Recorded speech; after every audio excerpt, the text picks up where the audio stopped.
Bienvenidos a este canal de filosofía, teología y la visión franciscana del hombre y de la vida. Vamos a ver el tema del ministerio litúrgico del salmista. La palabra de Dios proclamada en la celebración eucarística tiene el siguiente esquema. Dios habla a su pueblo, primera lectura. El pueblo responde, salmo responsorial.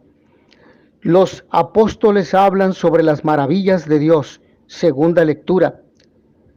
El pueblo se prepara para recibir de nuevo la palabra de Dios, aclamación. Dios habla a través del verbo, Jesús, lectura del Evangelio. El salmo responsorial nos debe ayudar a colocarnos en la postura adecuada para recibir con provecho la palabra y nos ayuda a manifestar la postura interior con que la hemos recibido. Esto es posible gracias a que los sentimientos más auténticamente humanos de vivencia de la fe están contenidos en los salmos, 150 salmos, visión antropológica, existencial, teológica de un pueblo. Tienen como autor evidentemente al Espíritu Santo, el que los inspira, pero el autor humano, el rey David. Además, se suscitan dos importantes posturas oracionales, la escucha y la respuesta. Cuando Dios habla, cuando Dios nos habla, no podemos quedarnos pasivos, acogemos el mensaje y damos una respuesta. El salmo es una meditación de la palabra recién escuchada, un volver a pensar en lo mismo, pero en estilo poético y lírico. Los salmos fueron compuestos para cantarse. El salmo responsorial, especialmente si es cantado, deberá definirse o deberá ser cantado por un salmista, un cantor. Deberá ser una voz entonada y de preferencia que sepa leer partitura. La forma ideal de realizarlo será la responsorial, en la que un solista canta las estrofas y el pueblo intercala la antífona propia a manera de respuesta. Es importante puntualizar que el salmo responsorial puede ser leído, rezado o puede ser cantado, pero preferencialmente deberá ser entonado bajo la forma que acabo de mencionar. Como posibilidad segunda y no pudiendo realizarse la primera forma, es decir, cantada, entonada, cuando no hay un cantor, puede ser un salmista o puede un salmista proclamar las estrofas solemnemente y con una musicalidad poética en su ritmo, y el pueblo intercalar la antífona de respuesta. Si tampoco esto fuera posible, entonces un buen lector proclame el salmo en directo, pausada y poéticamente, intercalando la respuesta del pueblo. De encargarse también el coro del salmo responsorial, se hará inmediatamente después de terminar la primera lectura, como una contestación del Antiguo Testamento del cual estamos leyendo un pasaje. ¿Cómo se cantan los salmos? La gente me ha preguntado en diversas ocasiones. Bueno, existen 8 tonos gregorianos, pero no necesariamente tienen que ser tono gregoriano. Se recomienda que sea así porque son los tonos que han sido elaborados para esta ocasión. Son los tonos que han sido preparados para la liturgia dentro de la celebración eucarística. Pero desde hace muchos siglos atrás la Iglesia desarrolló una serie de fórmulas o melodías para entonar los salmos, conocidas como fórmulas salmódicas. Y como he mencionado, estas son 8 tonos gregorianos que se identifican con números romanos. Sabemos que el canto gregoriano es el canto oficial de la Iglesia Católica y este, más que un canto, es una forma de orar con la cual han orado generaciones y generaciones de católicos desde el siglo VI después de Cristo. La música gregoriana se adapta como ninguna otra al texto, que es lo más importante del canto litúrgico. Por eso, utilizarla para los salmos es algo lógico. En la actualidad se pueden componer nuevas formas para los salmos y ser utilizadas en la liturgia. Sin embargo, no debemos olvidar el valioso tesoro de los 8 tonos gregorianos. Estas nuevas melodías que se compongan deben inspirar a la asamblea a aclamar al Señor por medio de la antífona. Si no, no pueden ser utilizadas. Deben además ser fáciles de entonar, puesto que su naturaleza y función en la Eucaristía es ayudar a la oración y fomentar la participación del pueblo. En otro momento y en otro video les mostraré cómo entonar algunos de estos 8 tonos gregorianos para cantar el salmo responsorial. Ahora bien, sobre el salmista, un salmista es aquella persona que con su voz modulada da vida al salmo. La palabra es vida. Pero si el salmo, si la palabra de Dios se entona de forma mal pronunciada, o si se entona, o mejor dicho, se desentona, se le quita su sentido auténtico. Por eso el salmista o un salmista es quien expresa y comunica los diferentes sentimientos que poseen las palabras del verso, la palabra del salmo, que es palabra de Dios. Por eso se requiere que vaya en sintonía con el contenido sálmico, es decir, lo que expresa alegría o dolor, penitencia o júbilo, admiración o lamento. Lo anterior pide preparación espiritual, teórica y práctica, para que sepa lo que está entonando. Características del salmista: voz clara y sana, es decir, una voz saludable, entonada, que no sufra o tenga disfonía, pérdida del sonido o ronquera. Buena dicción, o lo que es igual, buena pronunciación y articulación de los sonidos. Dominar la modulación de la voz. El salmista debe ser capaz de jugar con su voz, aumentando o disminuyendo el volumen de la voz para, de manera espontánea, expresar los sentimientos del texto. Manejar adecuadamente el micrófono, no unirlo, no pegarlo tanto a los labios, porque entonces el sonido no se escucha debidamente, sale viciado o no se entiende lo que se dice. Si lo separa mucho de la boca, entonces no se escucharía con el suficiente volumen. Debe, por tanto, saber cuánto hay que acercarse o alejarse del micrófono para que su timbre sea el adecuado y se escuche y se entienda con la claridad que debe tener este momento tan especial de la oración cantada. Recomendaciones. El salmista tiene la responsabilidad de vivir lo que está leyendo para transmitirlo. Se debe respetar el género literario de la palabra.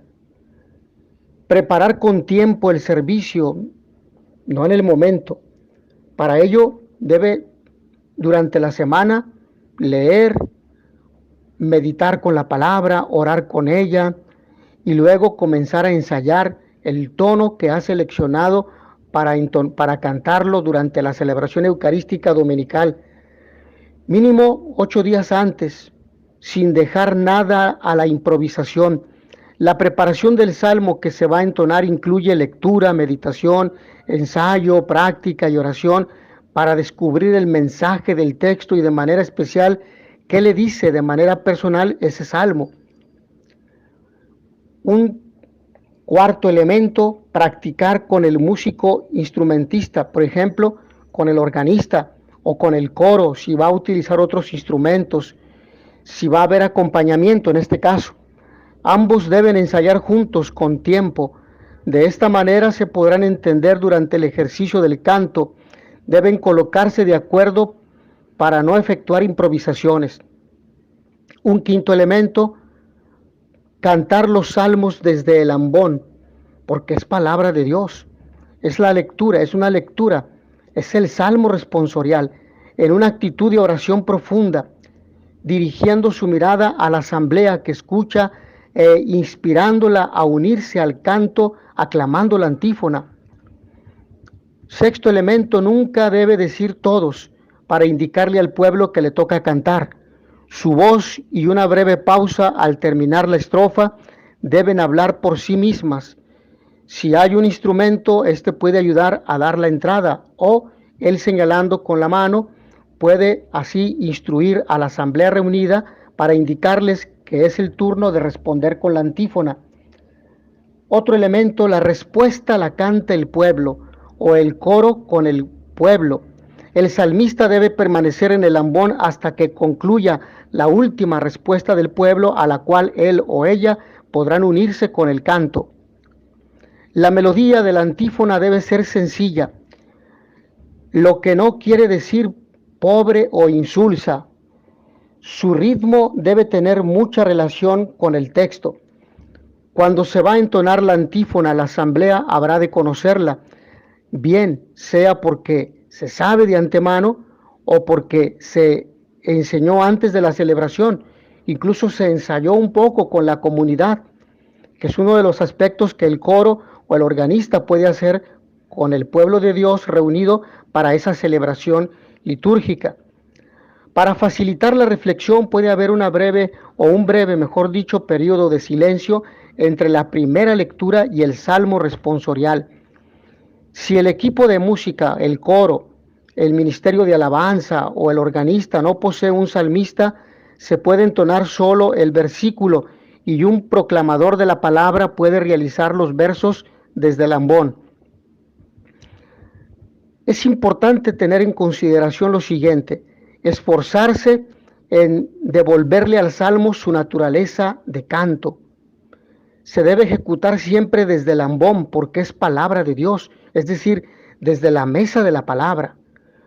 Procúrese el uso de melodías accesibles pero bellas. Ensáyese la respuesta con el pueblo, sobre todo cuando la melodía no les sea familiar. Úsense las melodías adecuadas al sentido del salmo, alabanza, meditativa, de súplica, etc. Cultívense al menos los tonos gregorianos. Esto es importante y es necesario que se estudien los 8 tonos para que se vaya dando secuencia de cada uno de ellos y no sea reiterativo y cansado para la comunidad. Sin embargo, si no se conocen, bueno, pues se pueden repetir los tonos que son del conocimiento de la comunidad y del equipo de liturgia y del salmista, evidentemente. En el caso de que sea recitado o alternado con su antífona, el salmista deberá ser alguien diferente al lector de la primera lectura. Se recomienda, de hecho, que no sea una sola persona la que lea la primera lectura, el salmo, la segunda lectura y la antífona que prepara el evangelio, que sean personas diferentes. Por lo menos 3 lectores, para la primera lectura, para el salmo responsorial, otro para la segunda lectura, y él mismo puede leer la antífona que antecede al evangelio, la aclamación. No se anuncia salmo responsorial, no se dice salmo responsorial, este es un error litúrgico, o vamos a responder al salmo responsorial, ya que el salmo es una respuesta a la lectura. Por eso estos serían errores litúrgicos que comúnmente realizan o cometen algunos lectores porque no tienen este conocimiento. Pero este curso de liturgia está orientado para ello, para la formación de los equipos de liturgia y los equipos de lectores. ¿Cuáles son los errores más frecuentes? Bueno, pues el salmo responsorial es parte integrante de la liturgia Por lo tanto, nunca debe cambiarse por otro canto o himno, porque forma parte de la liturgia de la palabra del día, de esa celebración eucarística. A no ser que haya una fiesta y que sea la fiesta patronal, bueno, pues son las excepciones. Pero generalmente debe seguirse la liturgia de la palabra que corresponde a cada día, a la celebración eucarística de cada día. Como se toma del leccionario, tiene que ver con la primera lectura, el Salmo responsorial, por eso no se puede cambiar. Cuando lo cambiamos se altera todo el mensaje que el Señor nos quiere entregar en la Eucaristía. Esto es un error grave. Hemos dicho cambiar las lecturas del día, pero en su conjunto. Y esto cuando, por ejemplo, es la fiesta patronal y se toman las lecturas del santo del día. Por ejemplo, si es la fiesta de San Francisco de Asís y es la parroquia de San Francisco de Asís, bueno, pues se tomarán lecturas propias que vienen en el leccionario al santo del día. Sí, entonces cuando es fiesta, solemnidad, bueno, pues se toman las lecturas correspondientes a esa fiesta o solemnidad, pero solamente bajo esa circunstancia y en el conjunto, tomando el conjunto de la liturgia de la palabra. Pero no se debe cambiar el salmo en otras circunstancias. Otro aspecto, interpretar canciones en modo directo que impiden que la asamblea participe con la respuesta. Es un error, porque no se trata del lucimiento del coro. No, recordemos que es oración y que la oración conduce a los fieles al encuentro con el Señor. Y recordemos que se trata de escuchar la palabra del Señor. Por lo tanto, no podemos sustituir un canto elaborado por una persona no podemos sustituir la oración, las lecturas, que es palabra de Dios, por un canto elaborado por una persona. Esto no es correcto. Litúrgicamente es un error. Como su nombre lo indica, este canto es un salmo con respuesta. Por lo tanto, en la Eucaristía el diálogo se hace necesario. Es un diálogo entre Dios y su pueblo. Es un diálogo entre Dios y su pueblo que tiene por mediador a aquel que hace las veces de Cristo, al sacerdote, el presbítero, el que actúa in persona Christi. Propuesta de formación para los salmistas.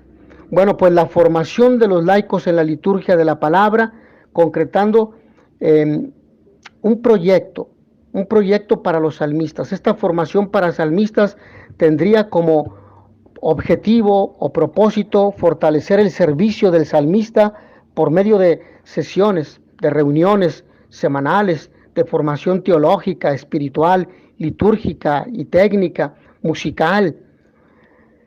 A quien presta este servicio en las parroquias para que ofrezcan un ministerio de calidad a la comunidad parroquial.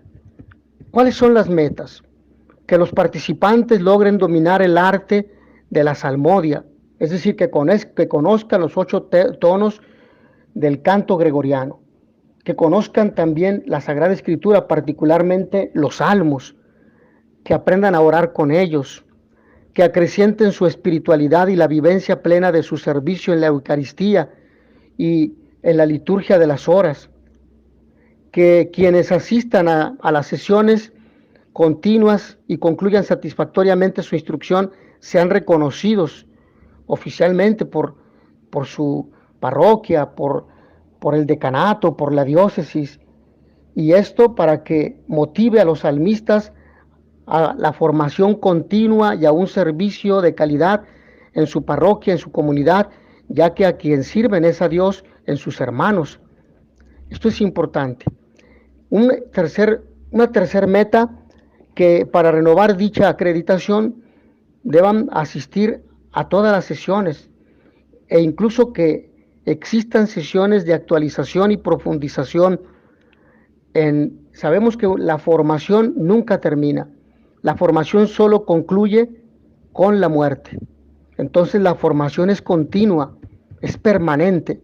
Una nota importante: las personas inscritas a este curso de formación permanente de salmista, pues evidentemente tendrán que tener cualidades vocales que les permitan pronunciar bien y cantar, que sean afinados. Sí, entonces esto es algo importante. No todos entonces tienen el talento para aprender música, a veces por la edad, a veces porque tienen dificultad para pronunciar, etcétera. No podemos tampoco rechazar a las personas que estén interesadas en pertenecer al grupo de salmistas, porque hemos dicho que los salmos no necesariamente son cantados. Cuando no hay cantores, bueno, se rezan, y si alguien no es entonado, pero puede leer con claridad y puede leer bien, puede ser admitido también al equipo de salmistas. Eso es algo importante. Recordemos que lo más importante es que Dios llama y Dios infunde el deseo de servirlo en su comunidad, en su pueblo, en su comunidad parroquial. Ciertamente los salmos son textos poéticos creados para ser cantados, pero también con la posibilidad de ser recitados o proclamados fielmente. Bueno, mis hermanos, pues hasta aquí este tema sobre el valor del salmista y también la importancia de la formación de los salmistas en este ministerio muy especial. Agradezco a todos ustedes su amable atención, que el Señor los bendiga y les dé la paz. In notitia veritatis proficere pax et bonum.